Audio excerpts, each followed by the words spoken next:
వీక్షకులకు స్వాగతం, నమస్కారం. తెలుగుదేశం పార్టీ ఆవిర్భవించిన తర్వాత నాదెండ్ల భాస్కర్ గారికి ఏ స్థానం ఇచ్చారో ప్రజలందరికీ తెలుసు.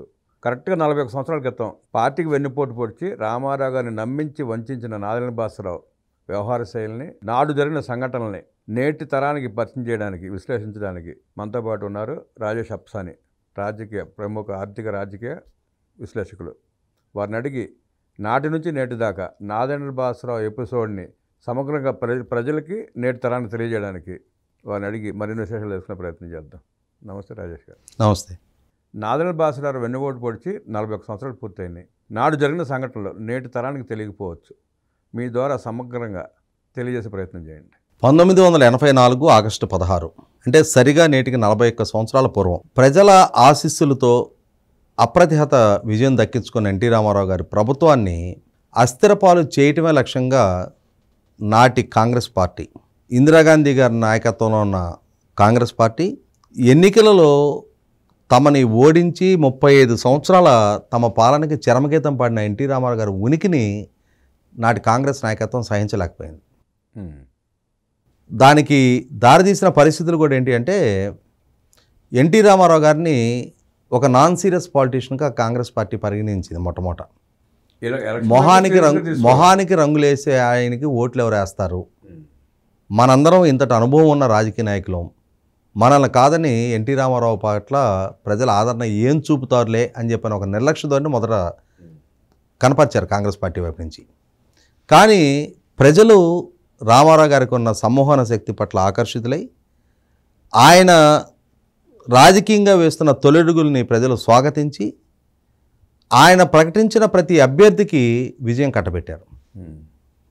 దాంతో కాంగ్రెస్ పార్టీ తమ అంచనాలు తలకిందులు అవటాన్ని సహించలేకపోయింది. ఈలోగా ఎన్టీ రామారావు గారు కూడా ఏం చేశారంటే, తనకు అధికారం దక్కిన తర్వాత కాంగ్రెస్ పార్టీ రామారావు గారు రాష్ట్రానికే పరిమితం అయి ఉంటే పెద్ద సీరియస్గా పరిగణలోకి తీసుకోకపోయి ఉండేది. కానీ రామారావు గారు ఒకసారి ముఖ్యమంత్రిగా బాధ్యతలు చేపట్టిన తర్వాత ఆయన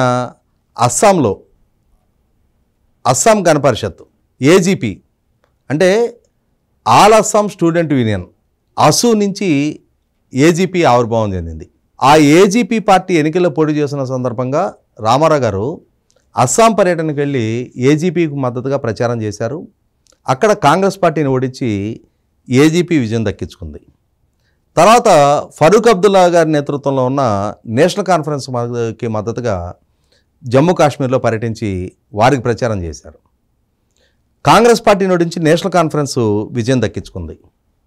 ఆ తర్వాత అకాలీదళకి మద్దతుగా పంజాబ్ వెళ్ళి ఎన్టీ రామారావు గారు ప్రచారం చేశారు. అక్కడ కూడా కాంగ్రెస్ పార్టీని ఓడించి అకాలీదళ అధికారం దక్కించుకుంది.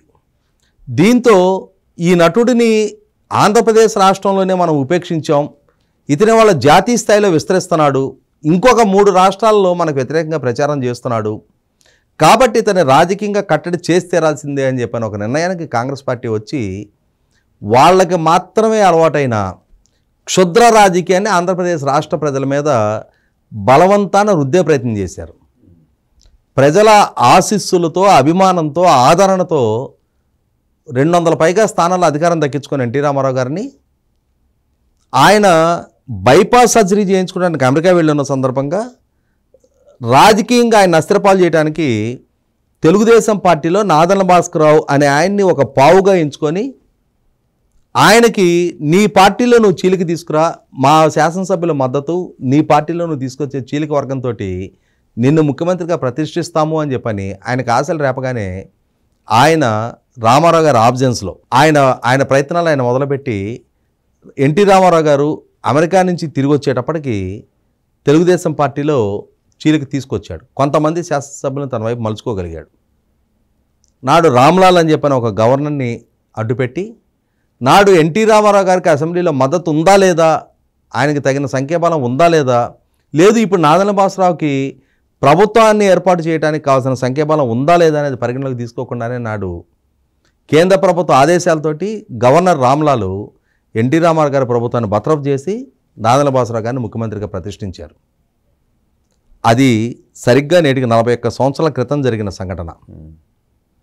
ఆనాటి నుంచి కాంగ్రెస్ పార్టీ ఆలోచించింది ఏంటి అంటే, ప్రభుత్వాన్ని కూల్చడం మాకు కొత్త కాదు, మా వ్యతిరేకుల ప్రభుత్వాలను అస్థిరపాలు చేయడం మాకు కొత్త కాదు, మేము అలా అస్థిరపాలు చేసిన ప్రతి రాష్ట్రాన్ని తిరిగి మా హస్తగతం చేసుకున్నాం. కాబట్టి ఎన్టీ రామారావుని రాజకీయంగా ఎన్టీ రామారావు గారి ప్రభుత్వాన్ని అస్థిరపాలు చేసి ఆంధ్రప్రదేశ్ రాష్ట్రాన్ని కూడా మళ్ళీ తిరిగి మా హస్తగతం చేసుకోగలుగుతామని చెప్పని ఆశించిన కాంగ్రెస్ పార్టీకి ఆంధ్రప్రదేశ్ పౌర సమాజం ఒక ఊహించని షాక్ ఇచ్చారు. తిరుగుబాటు. ప్రజలు ప్రజాస్వామ్య పునరుద్ధరణ పేరిట ప్రజలలో నుంచి వెల్లువెత్తిన ఉద్యమం పెను కెరటంలాగా మారి కాంగ్రెస్ పార్టీని ఒక కుదిపింది.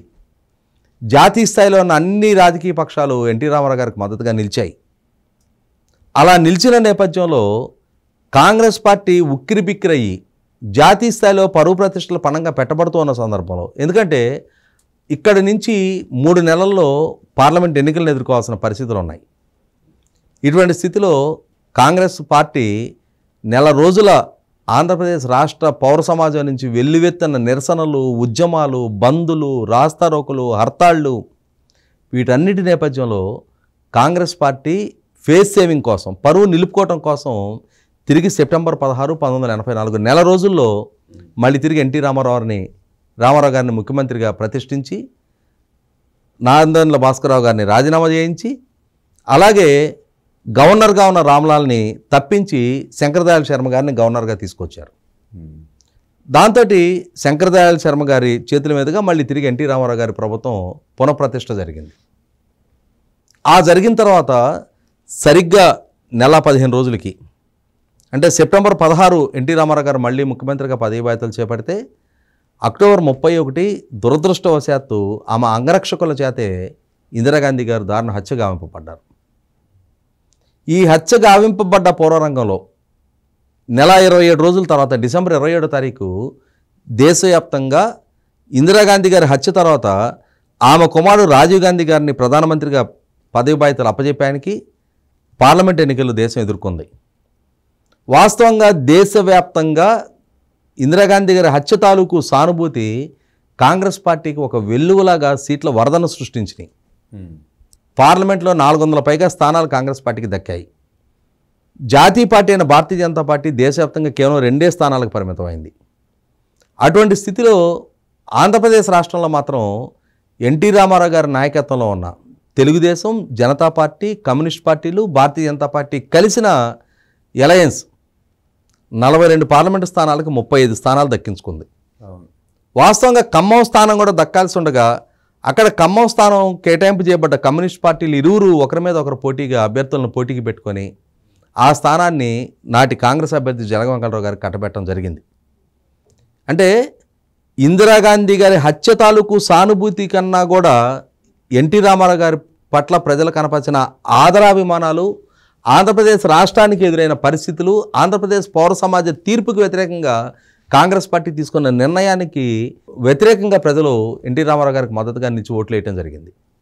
కాబట్టి ఇక్కడ ఆంధ్రప్రదేశ్ పౌర సమాజం రాజకీయంగా ఎంత చైతన్యవంతులుగా ఉన్నారు, ఆంధ్రప్రదేశ్ పౌర సమాజం సమస్య తమ ఆత్మగౌరవంగా మారినప్పుడు తమ ఉనికిని, తమ రాష్ట్ర ఉనికిని, తమ నాయకుల ఉనికిని కాపాడుకోవటం కోసం ఏ ఎక్స్టెంట్కైనా, ఏ పోరాటానికైనా మేము సిద్ధము అని చెప్పని నిరూపణ చేయటానికి బీజం పడింది 41 సంవత్సరాల నాడు ఇదే రోజున. కాబట్టి కేంద్ర ప్రభుత్వాలు జాతీయ స్థాయి రాజకీయాలను కూడా ఒక మలుపు తిప్పిన సంఘటనకి బీజం పడింది ఆగస్టు 16, 1984. నేడు నాదెండ్ల భాస్కరరావు గారు అప్పుడప్పుడు ఇస్తున్న ఇంటర్వ్యూలు చూస్తూ ఉన్నాం. ఎన్టీ రామారావు గారి వ్యక్తిత్వానికి పాల్పడుతూ, చంద్రబాబు నాయుడు గారి వ్యక్తిత్వానికి పాల్పడుతూ, ఆ రోజుల్లో ఈ సంఘటన జరిగిన తర్వాత మళ్ళీ తిరిగి ఎన్టీ రామారావు గారు ముఖ్యమంత్రిగా బాధ్యతలు చేపట్టిన తర్వాత ఈ మిగిలిన శాసనసభ్యులు ఎవరిని అసెంబ్లీలో చూడటానికి కూడా ఇష్టపడిన ఎన్టీ రామారావు గారు అసెంబ్లీని కూడా రద్దు చేసి మార్చి 5వ తారీఖు మళ్ళీ అసెంబ్లీ ఎన్నికలకు వెళ్ళారు. ఆ ఎన్నికల్లో తెలుగుదేశం పార్టీ ఏర్పాటు చేసిందే నేను అని చెప్పని ఆర్భాటపు ప్రకటనలు చేసుకున్న నాదెండ్ల భాస్కరరావు గారి నాయకత్వంలో ప్రజాస్వామ్య తెలుగుదేశం అని చెప్పని ఒక పార్టీ పెట్టారు. ఆ పార్టీ 294 స్థానాలను పోటీ చేసింది. తనతో పాటుగా 294 మంది అభ్యర్థులు డిపాజిట్లు కూడా దక్కించుకునే పరిస్థితి కళ్ళ ముందు కనిపిస్తూ ఉంది.